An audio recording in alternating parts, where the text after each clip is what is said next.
Hello friends, किम चुबदा मेरे channel में आपका बहुत बहुत स्वागत है। और आज का टॉपिक है things to do in Kenya. आप केन्या में क्या क्या कर सकते हो, और आपके लिए थोड़ी जानकारी खुद इकट्ठा की है और आपसे अभी शेयर करने वाली हूँ। लेकिन सबसे पहले मैं आपको पूछना चाहती हूँ, केन्या का नाम सुनकर आप लोगों के दिल में क्या सवाल आते हैं, या आप केन्या का नाम सुनकर पहली चीज़ आपके दिमाग में क्या याद आती है? आप मुझे ये कमेंट करके ज़रूर बताइए।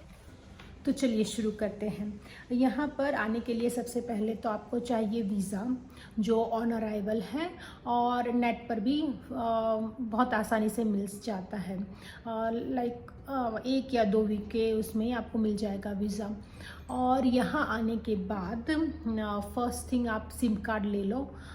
सफारीकॉम और एयरटेल दोनों के सिम कार्ड मिलते हैं, एयरपोर्ट पर भी मिल जाएंगे और एयरपोर्ट के बाहर भी मिल जाएंगे। सेकंड थर्ड थिंग, यहाँ पर इंटरनेट या डिजिटल मनी भी बहुत चलते हैं, और इसके लिए का एम-पेसा मैं नीचे टिक दूँगी, ये वाला ऐप यूज़ करते हैं, तो इसके थ्रू भी आप दे सकते हो, या कैश ट्रांजैक्शंस तो होते ही हैं, उसके अलावा कार्ड्स भी सब कुछ अलाउड है और सब जगह सब चलता भी है। सो अब आप यहाँ आकर एज अ टूरिस्ट आ रहे हो तो क्या क्या करोगे? सबसे पहले लोग यहाँ पर एनिमल सफारी करना पसंद करते हैं।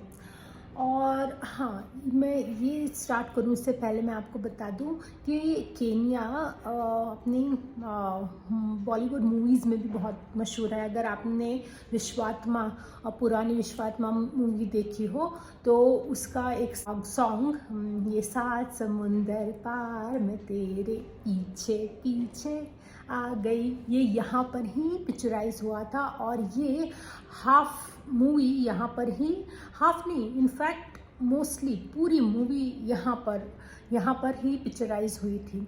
और उसके बाद एक और अनिल कपूर और माधुरी दीक्षित की भी मूवी है जो माउंट केन्या के आसपास हुई थी। नाम मुझे याद नहीं है, अगर आपको याद हो तो बता देना। और उसके बाद भी अभी लेटेस्ट भी बहुत सारे मूवी सॉन्ग्स यहाँ पर पिक्चराइज हुए हैं, एल्बम्स यहाँ पर हुए हैं।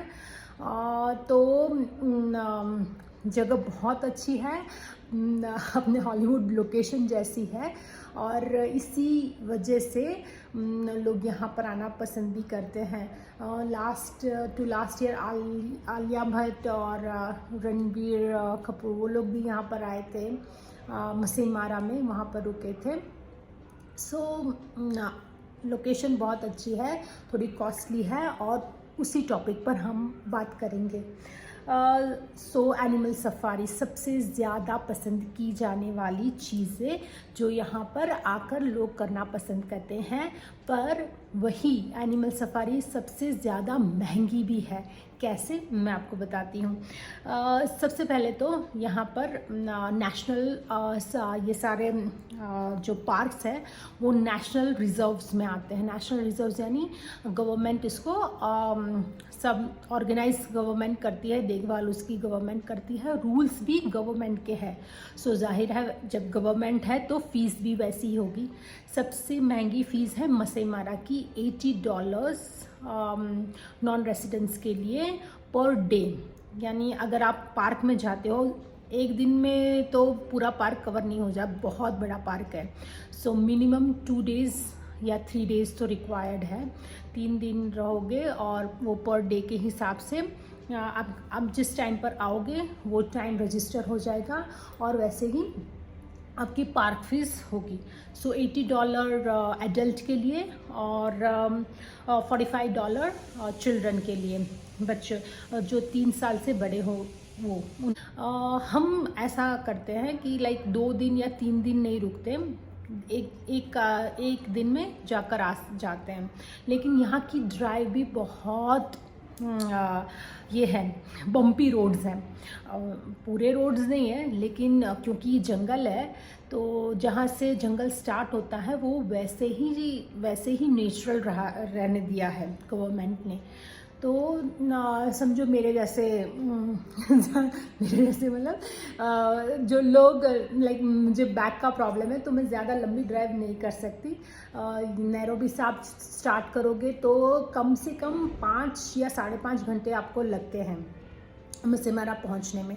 और मसेमारा के अंदर बहुत सारे होटल्स हैं जो बहुत डिस्टेंस के बाद आते हैं। वो डिपेंड करेंगे आप कौन सी होटल में हो, उसके हिसाब से आपका ये जर्नी भी लंबा होता जाएगा। सो मैं मैक्सिमम बता देती हूँ, सुबह आप यहाँ पर 6 बजे से चालू करोगे तो 12:30 1 बजे 2 बजे तक मसेमारा तक पहुँचोगे।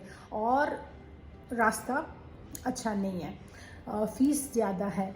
हाँ, और इसमें जो होटल्स हैं अंदर वो भी काफ़ी एक्सपेंसिव हैं।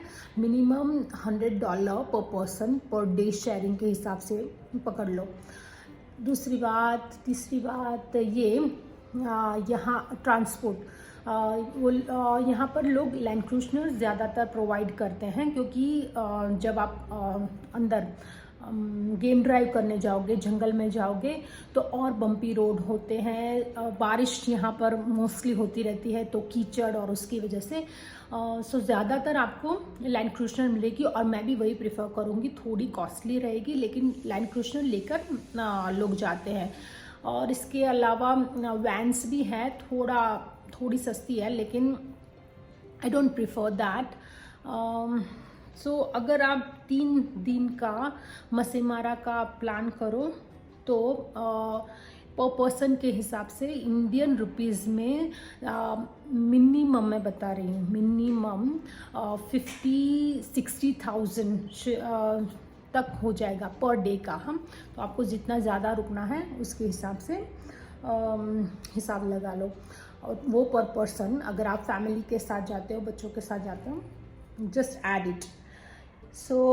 पर इसके अलावा मैं आपको सजेस्ट कर सकती हूँ कि अगर आपको पार्क फीस बचानी है और ये 4-5 घंटे की लॉन्ग ड्राइव नहीं चाहिए, तो आप एक जगह है यहाँ पर भी जा सकते हैं। ये है एबेडस कंट्री क्लब, और यहाँ पर भी फ़ीस है लेकिन सिर्फ $50 है नॉन रेसिडेंट्स और या फॉरेनर के लिए। सो मसेमारा से तो काफ़ी कम हो जाएगी। और दूसरी बात ये, यहाँ पर ये एनिमल्स भी फ्रीली घूमते हैं, तो आपको वैसे ही देखने मिल जाएंगे, गेम ड्राइव की बहुत ज़रूरत नहीं है। और यहाँ ये कार्ट भी है, तो बुज़ुर्गों के लिए ये गोल्फ कार्ट आप यूज़ कर सकते हो, चलने की ज़्यादा ज़रूरत नहीं है।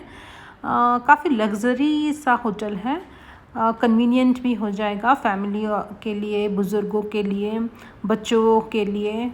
सो ये एक अच्छा ऑप्शन है मेरे हिसाब से।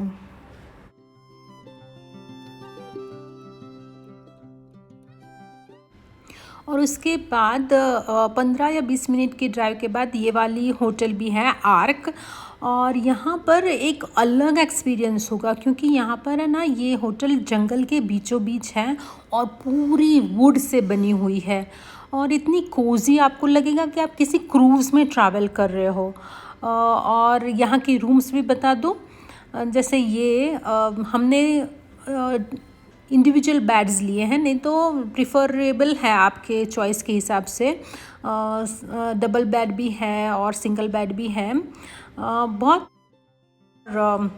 अच्छा रूम था, यहाँ से व्यू भी बहुत अच्छा आता है। यहाँ बाहर एनिमल्स आते हैं जिसे आप रूम में बैठे बैठे भी देख सकते हो। और यहाँ पर एक अलार्म भी था, अगर हाथी या चीता या कोई भी लायन अगर वहाँ पानी पीने आता है तो वो लोग अलार्म बजाते देते हैं, तो हमें पता लग जाता है कि कोई है बाहर, तो आप रूम से बैठे बैठे भी देख सकते हो। इसके अलावा ये वाला कैनोपीन है, वुडन से बनाया हुआ ब्रिज, और यहाँ पर बर्ड वॉचिंग भी कर सकते हैं। इतने सारे भिन्न भिन्न प्रकार के बर्ड्स, चिड़ियाँ यहाँ पर होती हैं, और पर ये सुबह के टाइम पर होती है, तो फ़िलहाल हमें तो कोई दिखी नहीं। पर यहाँ घूमना, सैर करना बहुत अच्छा है, और प्रिफरेबली फैमिली वालों के लिए, क्योंकि ज़्यादा दूर तक जाने की ज़रूरत नहीं है। बच्चे साथ हैं, माता पिता साथ हैं, तो ये इतना वो लोग इतना आराम से चल भी सकते हैं, सैर कर सकते हैं।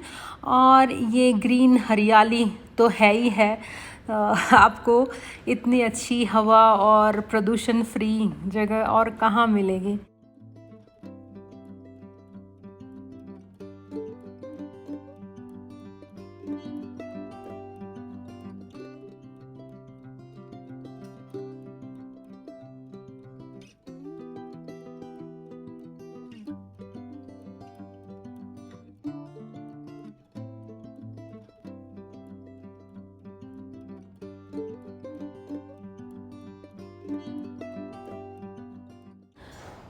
इसके बाद एक दूसरा ऑप्शन है स्वीट वाटर्स।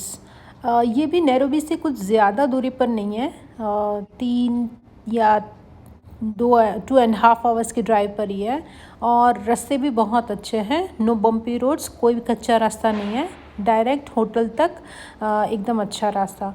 और यहाँ का एडवांटेज है ये टेंट्स। देखिए, जैसे हम जंगल में कैंपिंग करके रहते हैं वैसे रह सकते हैं, लेकिन ये टेंट फुल्ली लग्जरियस टेंट है। चलिए अंदर से दिखाते हैं। ये जिप है एक तरीके से यहाँ का ताला जो हमें खोल कर जाना है। और अंदर देखिए इस तरह से बेड है। यहाँ पर भी आपकी प्रेफरेंस के हिसाब से डबल बेड, सिंगल बेड कैसे भी मिल जाएंगे। और यहाँ पर टॉयलेट, ये वॉश मशीन, शावर, सब अच्छा है। सिर्फ नाम के लिए टेंट था, अंदर सारी की सारी सुविधाएं होती हैं। इसके अलावा यहाँ पर आप राइनो को फीड भी कर सकते हो, एक अलग एक्सपीरियंस रहेगा बच्चों के लिए भी। राइनो ज़्यादातर ख़तरनाक रहते हैं, लेकिन ये पेट राइनो है। और यहाँ पर ये राइनो बहुत 50 या 60 साल से है, यानी राइनोज़ की एज वैसे भी बहुत ज़्यादा होती है और ये बहुत बड़ा भी है।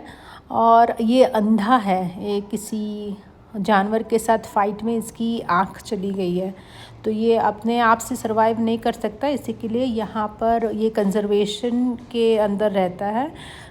सो यहाँ के जो रेंजर्स हैं वही उसकी देखभाल करते हैं और फ्रेंडली है। सो टूरिस्ट जैसे या हम लोग जाकर पेट भी कर सकते हैं।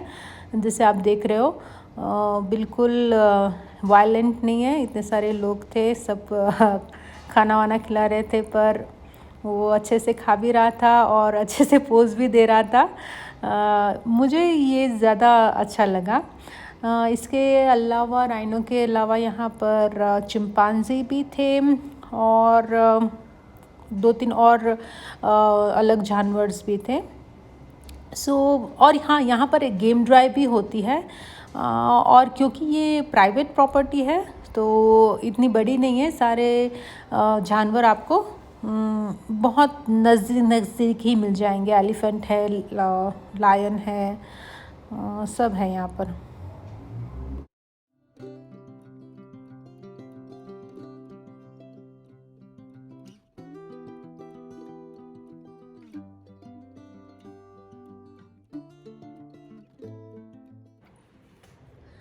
ओके, तो ये तो बात रही एनिमल सफारी की।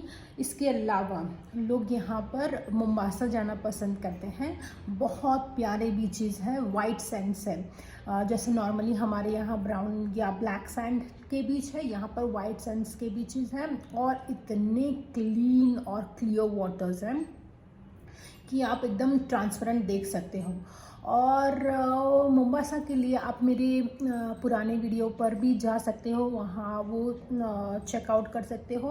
वो थोड़ा कॉस्टली नहीं पड़ेगा। क्यों, मैं बताती हूँ। क्योंकि वहाँ पर आप बाय रोड जा सकते हो, बाय ट्रेन जा सकते हो। ट्रेन की टिकट हार्डली 1000 पर पर्सन शेयरिंग है। सो सिर्फ जाने का, आने का, यानी आने जाने का आपको 2000 में हो जाएगा। ओके, वहाँ रहने के लिए बजट होटल्स भी है, हॉस्टल्स जैसे भी है, लग्जरी होटल्स भी है। और मोम्बासा में एक आइलैंड भी है, चाले आइलैंड। वो वाला वीडियो भी आप मेरा देखो, बहुत सुंदर है। आपको वहाँ पर मालदीव्स जैसा मज़ा आएगा, क्योंकि वहाँ पर कुछ विला सी के अंदर, बीच के अंदर है, पानी के अंदर। जैसे मालदीव्स में नहीं होते डायरेक्ट सीधा आप उसमें समुद्र में जा सकते हो। अच्छे अच्छे स्विमिंग पूल्स तो है ही है। उसके बाद तीसरी थिंग है माउंटेन्स। माउंट केनिया आप लोगों ने सुना ही होगा। अगर आप खुला आसमान और नीली नीली वादियाँ देखना चाहते हो तो माउंट केनिया के आसपास भी जा सकते हो। कुछ लोग माउंट केनिया क्लाइंब करना भी प्रेफर करते हैं।